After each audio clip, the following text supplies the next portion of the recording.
കൂട്ടുകാർക്കും നല്ലൊരു ദിവസം ആശംസിച്ചാണ് മാമ്പഴത്തിന്റെ പുതിയ വീഡിയോയിലേക്ക് സ്വാഗതം.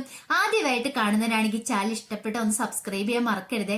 അതോടൊപ്പം തന്നെ കണ്ടുകൊണ്ടിരിക്കുന്ന എല്ലാവരുടെ സപ്പോർട്ടിലേക്കും തുടർന്നും പ്രതീക്ഷയോടെ നമുക്ക് നേരെ കിരണിന്റെ കല്യാണിയുടെ ഇന്നത്തെ വിശേഷത്തിലേക്ക് പോയാലോ. ഇന്നത്തെ വിശേഷത്തിൽ കാണിച്ചിരിക്കുന്ന പ്രകാശിനോട് ആ ചോദ്യം കല്യാണി ചോദിക്കുകയാണ്. നിങ്ങൾ എന്നാണ് എന്റെ മുഖം ആദ്യമായിട്ട് കണ്ടത്? നിങ്ങൾക്ക് എന്റെ മുഖം ആദ്യമായിട്ട് കണ്ടതെന്നാന്ന് പറയാൻ പറ്റുമോ എന്ന് ചോദിക്കുകയാണ്. ഈ ചോദ്യം കേട്ടതും പ്രകാശിന് ഒരു നിമിഷം പതറി. അപ്പൊ ജഡ്ജി പറഞ്ഞു, നിങ്ങൾ എന്തിനാ അമാന്തിക്കുന്നേ? ചോദിച്ചതിന് ഉത്തരം കൊടുക്കാൻ പറയാണ്. പ്രകാശിനെ പതറി നിൽക്കുന്നതാണ്. കല്യാണം പറഞ്ഞു, നിങ്ങൾ എന്റെ മുഖം കണ്ടിട്ടില്ലല്ലേ? അതിപ്പോ അങ്ങനെ ഇങ്ങനെ പെട്ടെന്ന് പറയാൻ പറ്റുന്നേ? ഓ, നിങ്ങൾക്ക് പെട്ടെന്ന് പറയാൻ പറ്റില്ല, കാരണം നിങ്ങൾ എന്റെ മുഖത്തേക്ക് നോക്കിയിട്ടില്ല, അതാണ് സത്യം. കുഞ്ഞിലെ എനിക്ക് നിങ്ങളെ ഭയങ്കര ഇഷ്ടമായിരുന്നു. ഒരച്ഛന്റെ സ്നേഹത്തിന് വേണ്ടിയിട്ട് ഞാൻ നിങ്ങളുടെ പുറകെ നടന്നിട്ടുണ്ട്.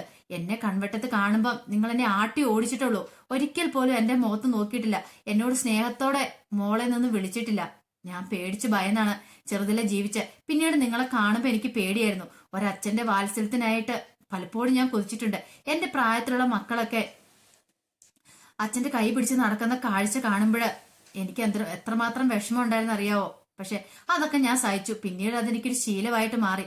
ഇതിന്റെ പേരില് എന്റെ അമ്മയെ ഒത്തിരി പീഡനങ്ങൾ അനുഭവിച്ചിട്ടുണ്ട്. ഞാനൊരു പെണ്ണായി പറഞ്ഞതിന്റെ പേരില് എന്റെ അമ്മയും പീഡിപ്പിച്ചിരുന്നു. അവസാനം അമ്മയ്ക്ക് സഹിയായിട്ട് ആ വീട് വിട്ട് ഇറങ്ങേണ്ടതായിട്ട് വന്നെന്ന് പറയാണ്. എന്നിട്ട് പ്രകാശനോട് ചോദിച്ചു, അല്ല ഇപ്പൊ നിങ്ങളുടെ ഭാര്യ എവിടെയുണ്ടെന്ന് ചോദിക്കണം. ഓ, അവൾക്ക് എന്റെ കൂടെയുള്ള സുഖം പോരാഞ്ഞിട്ട് അവള് പോയേക്കുവാന്ന് പറയണം. അല്ലേലും അവളുടെ സ്വഭാവം അത്ര ശരിയല്ലായിരുന്നു. അതുകൊണ്ട് ഇപ്പൊ അവളുടെ രണ്ടാമത്തെ മോളുടെ കൂടെയാ. അവൾക്ക് ഇച്ചിരി പണവും പത്രാസവും ഒക്കെ ഉള്ളത് ആ കൂടെയാന്ന് നിങ്ങോട് പറയാണ്. ഇത് കേട്ട് കഴിഞ്ഞപ്പോ കല്യാണി പറഞ്ഞു, അല്ലാതെ നിങ്ങളുടെ ക്രൂരതകള് അത് ഭയന്നിട്ടല്ല അവരാ വീട് വിട്ട് ഇറങ്ങിയെന്ന് ചോദിക്കുകയാണ്. ഇതെല്ലാം കേട്ട് കഴിഞ്ഞപ്പോഴത്തേനും പെട്ടെന്ന് ജോർജ് വക്കീൽ ഇങ്ങോട്ട് എഴുന്നേറ്റു. ജോർജ് വക്കീൽ പറഞ്ഞു, അതെ ബഹുമാനപ്പെട്ട കോടതി, ഇതെന്റെ കക്ഷിയെ മനഃപൂർവ്വം തെറ്റുകാരനാക്കാൻ വേണ്ടിയിട്ട് ഇവര് കെട്ടിച്ചമയ്ക്കുന്ന ഓരോ കാര്യങ്ങളാ. മനഃപൂർവ്വം അവരുടെ മനസ്സിനെ മുറിവേൽപ്പിക്കാനായിട്ട്. അതുകൊണ്ട് ഇതൊന്നും വിശ്വസിക്കരുതെന്ന് പറയണം. ഇത് കേട്ടതിന് ജഡ്ജി പറഞ്ഞു, അതെ നിങ്ങൾക്കുള്ള സമയം തരാം വാദിക്കാനായിട്ട്. അവിടെ ഇരിക്കും വക്കീലെന്ന് പറയണം. വക്കീല് നാണം കേട്ട് അവിടെ അങ്ങോട്ട് ഇരിക്കുവാണ്.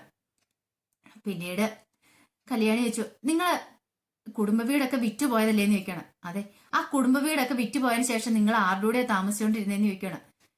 ഞാൻ എന്റെ മൂത്ത മോളുടെ കൂടെയാന്ന് പറയണം. അല്ല പിന്നീട് എന്തിനാ അവിടെ നിന്ന് ഇറങ്ങാൻ കാരണം?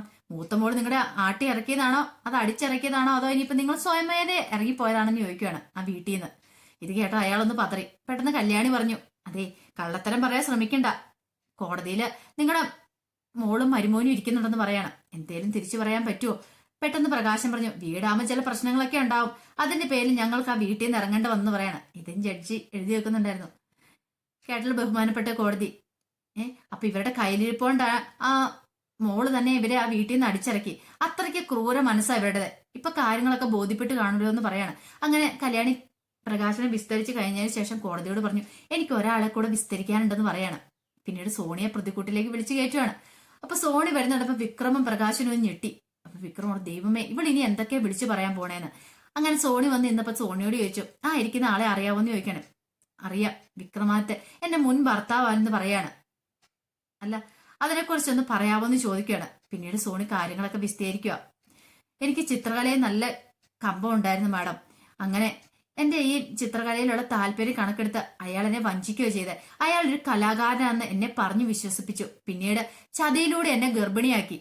ഇത് കേട്ടപ്പോ കോടതി പെട്ടെന്ന് അതെല്ലാം എഴുതിയെടുത്തു.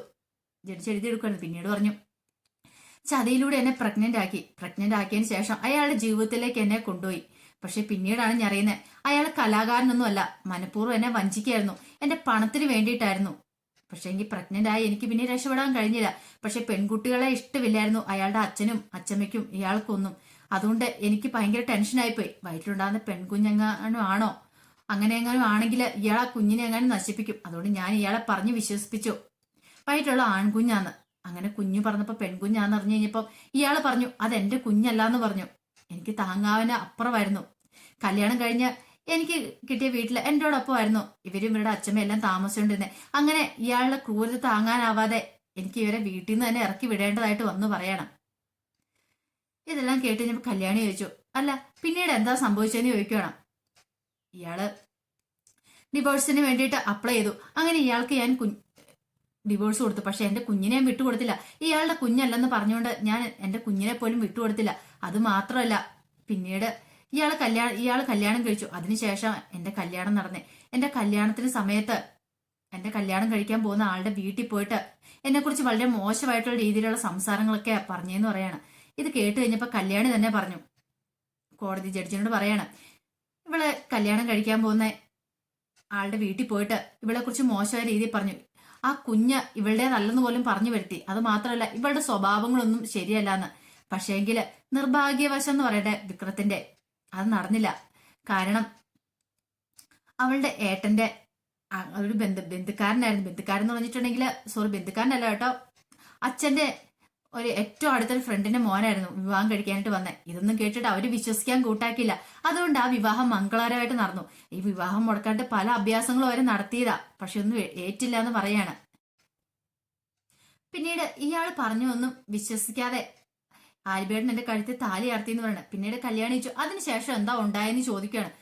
അതിനുശേഷം ഉണ്ടായ കാര്യങ്ങൾ, വീട്ടിൽ മോഷണശ്രമം നടന്നതും ആ കാര്യങ്ങളെല്ലാം സോണി വിസ്തരിക്കുകയാണ്. എല്ലാം കേട്ട് കഴിഞ്ഞപ്പോ വിക്രം ആകപ്പാടെ ഇരിക്കുകയാണ്.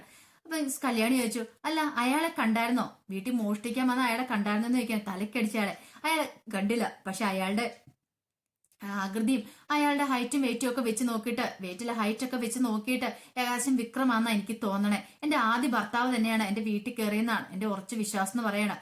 ഇത് ജഡ്ജി എഴുതിയെടുക്കുന്നുണ്ടായിരുന്നു. അങ്ങനെ വിസ്താരം കഴിഞ്ഞങ്ങ് പോയി കഴിഞ്ഞപ്പോഴത്തേനും പെട്ടെന്ന് ജോർജ് വക്കൽ ചാടി എഴുന്നേറ്റിട്ട് പറഞ്ഞു, ഇതേ എന്റെ കക്ഷിയെ മനഃപൂർവ്വം ഇവര് പ്രതിയാക്കാനായിട്ട് നടത്തുന്ന ഒരു നാടകങ്ങളാണ്, ഇതൊന്നും കോടതി വിശ്വസിക്കരുതെന്ന് പറയാണ്. പെട്ടെന്ന് തന്നെ കല്യാണി പറഞ്ഞു, അതെ അതിനുള്ള സമയമായിട്ടില്ല, അതിനുള്ള കാര്യങ്ങളൊക്കെ ഞാൻ പറഞ്ഞു വരുന്നുള്ളൂ എന്ന് പറയണം. ഇത് കേട്ടൻ ജോർജ് വക്കീൽ കൊടുത്തു, ഇവിടെ ഇനി എന്താ പറയാൻ പോണേ. പെട്ടെന്ന് കല്യാണി പറഞ്ഞു, കുറച്ചുനാൾ മുമ്പ് വിക്രത്തിനെതിരെ ഒരു കേസ് ഇവിടെ വന്നിട്ടുണ്ടായിരുന്നു, ഒരു മാലമോഷണ കേസിലെ. അപ്പൊ അയാളെ കോടതി കൊണ്ടുവരികയും ചെയ്തു, റിമാൻഡ് ചെയ്യുകയും ചെയ്താന്ന് പറയണം. ഇത് കേട്ടൻ ജോർജ് വക്കീൽ ചാടി ഏറ്റിട്ട് പറഞ്ഞു, ആ കള്ളം വിശ്വസിക്കരുത് മാഡം, കാരണം അയാള് കള്ളനല്ല, അയാൾ മോഷ്ടിച്ചിട്ടില്ല എന്ന് തന്നെ ആ മോഷ്ടിച്ച അമ്മ വന്ന് പറഞ്ഞു. അയാളെ കൂട്ടിക്കൊണ്ട് പോവുകയും ചെയ്താണ്. പിന്നെ എന്തിനാ ആ കാര്യം ഇവിടെ എടുത്തിടുന്നേന്ന് ചോദിക്കുകയാണ്. 3ാം ക്ലാസ് വരെ പഠിച്ച ഇവള് വെറുതെ ഓരോ കള്ളത്തങ്ങളൊക്കെ ഉണ്ടാക്കി ആരൊക്കെയോ പറഞ്ഞതിന്റെ പേര് ഇവിടെ കൊണ്ടുകിടന്ന് ബാധിക്കുന്ന ഈ വാദമൊന്നും കേട്ട് ജഡ്ജി ഒന്നും വിശ്വസിക്കില്ലെന്ന് പറയാണ്. അത് കേട്ടപ്പോ ജഡ്ജി പറഞ്ഞു, അതെ നിങ്ങൾക്ക് പറയാനുള്ള അവസരം തരാമെന്ന് പറഞ്ഞല്ലോ, നിങ്ങൾ അവിടെ ഇരിക്കും വക്കീലെന്ന് പറയാണ്. പിന്നീട് കല്യാണി പറഞ്ഞു, അതെ എല്ലാരും അത് കള്ളത്തരാന്ന് ഓർത്താ ഇരുന്നത്, ആ കാര്യങ്ങൾ മാല മോഷ്ടിച്ചതൊക്കെ. പക്ഷെ അതല്ലായിരുന്നു എന്റെ സത്യാവസ്ഥ. അതിന്റെ സത്യാവസ്ഥ അറിയണമെങ്കിൽ എനിക്ക് ഒരാളെ കൂടെ ഒന്ന് വിസ്തരിച്ചാൽ കൊള്ളാന്നുണ്ടെന്ന് പറയണം. ഇത് കേട്ടെന്ന് കോടതി പറഞ്ഞു, അതിനെന്താ, ഒരാളല്ല സോറി 2 പേരെ, അതിനെന്താന്ന് ചോദിക്കണം. ഈ സമയം ശരണ്യയും ഭർത്താവും മനോജും കൂടെ അങ്ങോട്ട് കയറി വരുവാണ്. ഇതൊട്ടും പ്രതീക്ഷിച്ച കാര്യമല്ലായിരുന്നു വിക്രമും പ്രകാശനും കൂടെ. കാരണം ഇവളെന്തിനാ ഇങ്ങോട്ട് വന്നതെന്നൊരു ചിന്ത, അതും ഒരാളെ തള്ളിക്കൊണ്ട് വരുന്ന മനോജിന് വീണുമ്പോ അറിയത്തില്ലല്ലോ. അങ്ങനെ വന്ന് ശരണ്യ കൂട്ടിലേക്ക് അങ്ങോട്ട് കയറി നിൽക്കുകയാണ്. എന്നിട്ട് ശരണ്യയുടെ പേരൊക്കെ ചോദിച്ചു. ശരണ്യ പേരൊക്കെ പറഞ്ഞു. എന്നിട്ട് ആ ഇരിക്കുന്ന ആളെ അറിയാമെന്നിരിക്കുക, അറിയാം വിക്രമാദിത്യൻ എന്റെ ഇപ്പോഴത്തെ ഭർത്താവാന്ന് പറയാണ്. പിന്നീട് കല്യാണി പറഞ്ഞു, ജനുവരി 2024 ഒരു സംഭവം നടന്നായിരുന്നു മാഡം, ഇവർ ശരണ്യയുടെ വീട്ടിൽ ഒരു മോഷണശ്രമം നടന്നിട്ടുണ്ടായിരുന്നു പറയാണ്. ആ മോഷണത്തെ കുറിച്ചൊന്ന് ശരണ്യക്ക് വിസ്തരിക്കാൻ പറ്റുമെന്ന് ശരണ്യയോട് ചോദിക്കുകയാണ്. ഇത് കേട്ടത് ശരണ്യ പറഞ്ഞു, അതെ അന്നുണ്ടായത് രാത്രി ഉണ്ടായ സംഭവങ്ങളെല്ലാം പറയാണ്. കിടന്നുറങ്ങുന്ന സമയത്ത് 3 പേര് അകത്ത് കയറിയിട്ട് മോഷ്ടിക്കാൻ ശ്രമിക്കുന്നതിനിടയിൽ എന്റെ ഭർത്താവ് മനോജന്റെ തലക്കടിച്ച് വീഴ്ത്തിയിട്ട് അവന്മാര് കടന്നു കളഞ്ഞു. ഈ സമയത്ത് കല്യാണി പറഞ്ഞു, പക്ഷെങ്കില് ഒരുത്തനെ മാത്രം ശരണ്യ വിട്ടില്ല. ശരണ്യക്ക് അത്യാവശ്യം കളരിപ്പയറ്റും കാര്യങ്ങളൊക്കെ അറിയായിരുന്നു. അവനെ പിടിച്ചിട്ട് അവന്റെ മുഖം മൂടി അങ്ങ് വലിച്ചൂരി കഴിഞ്ഞപ്പോഴാണ് ശരണ്യ ആ മുഖം വ്യക്തമായിട്ട് കണ്ടത്. അത് ആ ഇരിക്കുന്ന വിക്രമാദിത്യനായിരുന്നു പറയണം. ഇത് കേട്ടതും വിക്രമും പ്രകാശനും ഞെട്ടി. പെട്ടെന്ന് പ്രകാശൻ വിക്രമാദിത്യ കോളർ കയറി പിടിക്കുകയാണ്, സത്യമാണോടാന്ന്. പക്ഷെങ്കില് അതിന്റെ പേരില് ശരണ്യ അനുഭവിക്കേണ്ട വേദന, മനോജേട്ടൻ കോമ സ്റ്റേജിലേക്കാണ് പോയത്. ഒരു ഭാര്യ എന്ന നിലയിൽ അത്രമാത്രം വേദന അനുഭവിച്ചിട്ടുണ്ട്. പക്ഷെ അതിന്റെ പേരില് വിട്ടുകൊടുക്കാനായിട്ട് ശരണ്യക്ക് സമ്മതമല്ലായിരുന്നു. തന്റെ ഭർത്താവിനെ ആ വിധമാക്കിയ അവര് കേസിനൊന്നും പോയില്ല. കേസിന് പോകാതെ തന്നെ വിക്രമത്തിനെ കീഴടക്കാനായിരുന്നു ശ്രമം. അതിനു വേണ്ടിയിട്ട് ഭർത്താവിന്റെ സഹായത്തോട് കൂടിയിട്ടാണ് രണ്ടാമത് വിക്രമാദിത്യനെ കല്യാണം കഴിച്ചത്. വിക്രമാദിത്യനെ കല്യാണം കഴിച്ച് അവനെ തകർക്കുക മാത്രം ലക്ഷ്യം. ഒരു കുടുംബജീവിതം നടത്തുന്നതിന് വേണ്ടിയല്ല നടത്തിയത്. അവനെ തന്റെ ഭർത്താവിനോട് ഈ ചതി ചെയ്ത് അവനെ ഇല്ലാതാക്കാൻ വേണ്ടി മാത്രമായിരുന്നു. പെണ്ണുങ്ങൾ എന്ന് പറഞ്ഞിട്ടുണ്ടെങ്കിൽ ചതുർത്ഥിയായി അവന്റെ അച്ഛനെ ഒരു പാഠം പഠിപ്പിക്കാൻ വേണ്ടിയിട്ടായിരുന്നു പറയാണ്. ഇത് കേട്ടാൽ ഞെട്ടിത്തരിച്ചിരിക്കുകയാണ് പ്രകാശനും വിക്രമും. ഒരിക്കലും പ്രതീക്ഷിച്ച കാര്യമല്ലായിരുന്നു ഇത്. അപ്പൊ അതിന്റെ വിശേഷങ്ങളൊക്കെയാണ് കണ്ടത്. ഇതിന്റെ ബാക്കി വിശേഷങ്ങളായിട്ട് വൈകുന്നേരത്തെ പ്രൊമോയി വരാട്ടോ. ഒരിക്കൽ കൂടി എല്ലാവർക്കും നല്ലൊരു ദിവസം ആശംസിച്ചു നിർത്തുന്നു. നന്ദി.